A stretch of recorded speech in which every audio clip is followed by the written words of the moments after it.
cita-citaku, subtema 1, aku dan cita-citaku, pembelajaran 4. Tujuan pembelajaran ini sebagai berikut.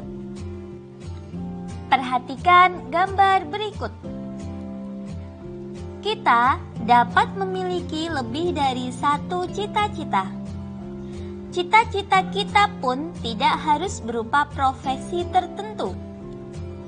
Cita-cita seseorang merupakan impian yang ingin dicapai karena ia memiliki minat dan kesukaan. Minat dan kesukaan kita terhadap bidang tertentu dapat membantu kita meraih cita-cita. Cari tahulah mengenai kegiatan-kegiatan yang disukai dan kegiatan yang sulit dilakukan oleh temanmu. Apakah kegiatanmu sama dengan kegiatan temanmu? Dari situ dapat kita simpulkan bahwa pada dasarnya setiap orang memiliki cita-cita dan tujuan yang berbeda. Ada banyak jenis kegiatan yang dapat kita lakukan yang memiliki manfaat untuk mendukung tercapainya cita-cita. Oleh karenanya, kita harus terus berusaha mengatasi kesulitan-kesulitan dalam melakukan kegiatan yang bermanfaat tersebut. Mari kita simak kisah sukses mengatasi kegagalan. Michael Jordan, pemain basket dunia. Saat duduk di bangku SMA, Michael pernah gagal masuk tim basket sekolahnya. Ia dianggap tidak cukup tinggi untuk memenuhi persyaratan masuk tim kebanggaannya. Dengan usaha yang sangat keras, ia terus berlatih dan berlatih. Pada saat menjadi pemain basket kelas dunia pun, ia banyak mengalami kegagalan. Ini pengakuannya. Sepanjang karir saya, lebih dari 9.000 tembakan saya meleset. Saya pernah kalah dalam 300 pertandingan. Paling tidak 26 kali saya dipercaya untuk melakukan tembakan penentu kemenangan. Dan saya gagal. Saya telah berkali-kali mengalami kegagalan. Tapi karena kegagalan itulah saya berhasil. Berikutnya ada Thomas Alva Edison, penemu lampu listrik. Semasa sekolah, ia pernah dikeluarkan dari sekolahnya karena dianggap tidak dapat mengikuti pelajaran di sekolah. Thomas kecil bermasalah dengan pendengarannya. Ia harus berusaha lebih keras dari teman-temannya yang lain dengan belajar sendiri di rumah dan membantu ibunya yang miskin. Dengan belajar sendiri di rumah, Thomas membaca banyak buku yang memacunya melakukan berbagai macam percobaan di bidang sains. Beribu kali ia gagal. 2000 kali ia mencoba kembali. Ia tak pernah menyerah. Kegigihannya berbuah manis, sehingga kita dapat menikmati terangnya lampu pijar ciptaannya. Dapatkah kamu bayangkan jika ia menyerah? Thomas menceritakan rahasia keberhasilannya. Jika saya ditanya apakah yang dapat membuat seseorang berhasil dalam hidupnya, jawaban saya sama. Orang itu harus terus menambah kegagalannya. Jika kamu takut gagal, kamu tidak berani mencoba dan berusaha. Dari kisah tersebut, kita dapat menyimpulkan bahwa cara mereka menghadapi kegagalan adalah dengan tidak mudah menyerah untuk meraih mimpi dan terus berlatih. Bagaimana denganmu? Tantangan apa saja yang akan kamu hadapi untuk meraih impianmu? Bagaimana kamu akan menghadapi tantangan tersebut? Terkadang saya malu jika berbicara di depan orang banyak. Bagaimana saya bisa menjadi guru yang baik? Semuanya perlu dilatih, Din. Aku pun demikian. Aku harus berlatih agar bisa menjadi olahragawan yang hebat. Meskipun badanku kecil, nyaliku tidak kecil, Din. Yuk, kita saling memberi semangat untuk mencapai cita-cita kita. Benny yang berbadan kecil sangatlah gesit dan tangkas. Dayu yang gemulai pandai menari. Lihatlah Siti yang lincah, sungguh sigap gerakannya. Lani yang senang berolahraga pun sangat bugar. Kenampakan luar mereka sangatlah beragam, namun semuanya memberikan manfaat. Perhatikan gambar berikut. Negara Indonesia yang terletak di titik persilangan antara berbagai bangsa menyebabkan beragamnya ras yang ada di Indonesia. Ras berkaitan dengan ciri-ciri fisik atau ciri tubuh. Setiap suku di Indonesia mempunyai ciri fisik yang berbeda. Masyarakat yang tinggal di Pulau Papua dan Pulau Aru merupakan satu kelompok ras yang berbeda dengan kelompok lainnya. Kelompok masyarakat Sakai dari Riau, suku Kubu dari Sumatera Selatan, suku Tomuna dari Pulau Muna, masyarakat Enggano di Bengkulu, dan masyarakat Mentawai memiliki kemiripan satu dengan yang lain. Masyarakat Batak, Toraja, dan Dayak ada dalam kelompok ras tersendiri. Demikian juga dengan kelompok masyarakat Madura, Jawa, dan Bali memiliki ciri fisik yang hampir serupa. Bagaimana keragaman orang-orang yang ada di sekitarmu? Adakah ciri fisik berdasarkan suku asal yang membedakannya? Kalau di sekitar kakak tidak ada keragaman ciri fisik, karena semua berasal dari suku yang sama, yaitu suku Jawa. Apakah manfaat mengetahui keragaman ras dan ciri fisik suku-suku yang ada di Indonesia?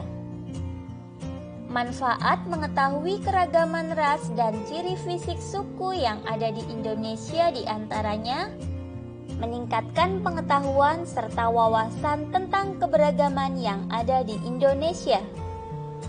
Kemudian, apakah manfaat mengetahui keragaman ras dan ciri fisik masyarakat di sekitar kita? Manfaat mengetahui keragaman ras dan ciri fisik masyarakat di sekitar kita yaitu dapat meningkatkan jiwa toleransi dan saling menghormati. Kemudian juga menumbuhkan rasa bersyukur atas adanya keberagaman. Perbedaan ciri fisik antar ras dan suku bangsa memperkaya keragaman masyarakat Indonesia. Keragaman yang menguatkan satu dengan yang lain sebagai bangsa Indonesia yang berbesar hati, hidup rukun dalam perbedaan. Keunikan tersebut disampaikan pada sebuah puisi. Tanah airku, tanah yang beragam. Karya De Caritas. Kamu menyebut dirimu orang Toraja. Dia menyebut dirinya orang Papua. Aku menyebut diriku orang Madura. Kami menyebut diri kami orang Indonesia. Kamu bersyukur dilahirkan di tanah para raja. Dia berterima kasih bergelar mutiara hitam. Aku bangga disebut sebagai punggawa. Kami bersujud dikenal sebagai Nusantara. Tanah airku, tanah titipan para dewa. Tanah airku, tanah pusaka. Tanah airku, tanah yang beragam. Segalanya ada untuk manusia Indonesia. Mari kita rawat Ibu Pertiwi ini. Mari kita sayangi jagat Nusantara ini. Mari kita pelihara pusaka ini. Demi kita, bangsa Indonesia. Selanjutnya, mari kita temukan makna dari tiap bait puisi tersebut. Bait pertama, kamu menyebut dirimu orang Toraja, dia menyebut dirinya orang Papua, aku menyebut diriku orang Madura, kami menyebut diri kami orang Indonesia. Kira-kira maknanya apa? Ya, makna puisi bait pertama yaitu meski beraneka ragam suku, kita semua adalah orang Indonesia.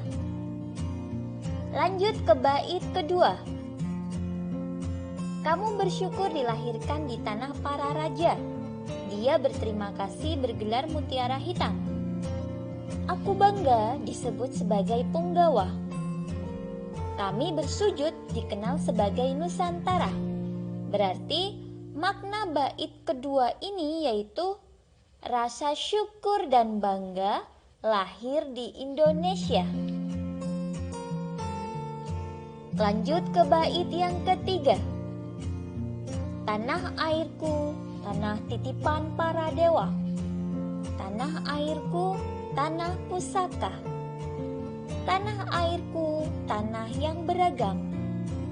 Segalanya ada untuk manusia Indonesia.